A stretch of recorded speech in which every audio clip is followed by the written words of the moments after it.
I'm in Winchester trying to understand how England was still being moulded into a Norman kingdom in the 100 years after 1066.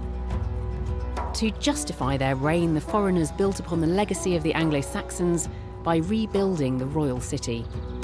But the Normans didn't just renovate, they were great innovators too. A groundbreaking discovery has shown that it was the Normans who laid the foundations to that most British of institutions, our National Health Service. The clues come from human remains found by Dr. Simon Roffey and his team during an archaeological excavation on the outskirts of Norman Winchester. This is one of how many skeletons then, Simon? This is one of 115 that were excavated from the site. And what is the site then? Well, the site is a leprosy hospital, found, we believe, in the late 11th century as a community, really, to cope with the sudden spread of leprosy in Western Europe at that time. Anybody who knows me knows that bones are my thing. And these ones show very obvious signs of leprosy, an epidemic spread from the Middle East in the 11th century. That face is pretty horrific, isn't it, looking at that? No, it is. This is one of our most visual examples of leprosy and the effects it would have on the individual. It's quite a horrendously disfiguring disease, isn't it? Yeah, but they were in a place where they were looked after. You know, their spiritual, their physical needs were taken care of. As we lay out the rest of the skeleton, there's something curious about one of the legs.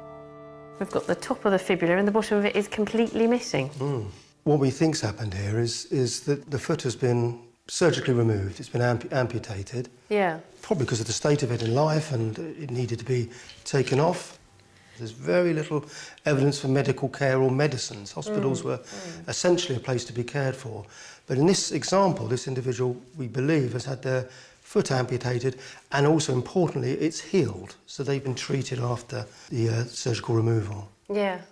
Do we know of any hospitals in Britain before this period?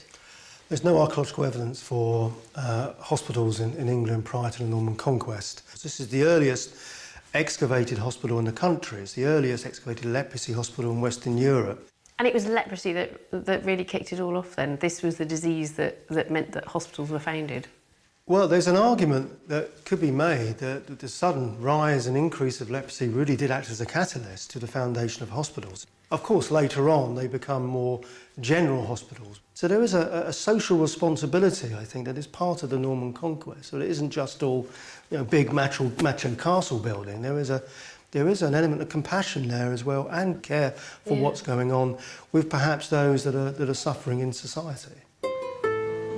Simon's research has revealed that Winchester's hospital was established soon after the Norman invasion, and it fits with the wider picture. The Normans were building hospitals, charitable houses and other welfare institutions right across England. So what did the Normans do for us? They invented hospitals.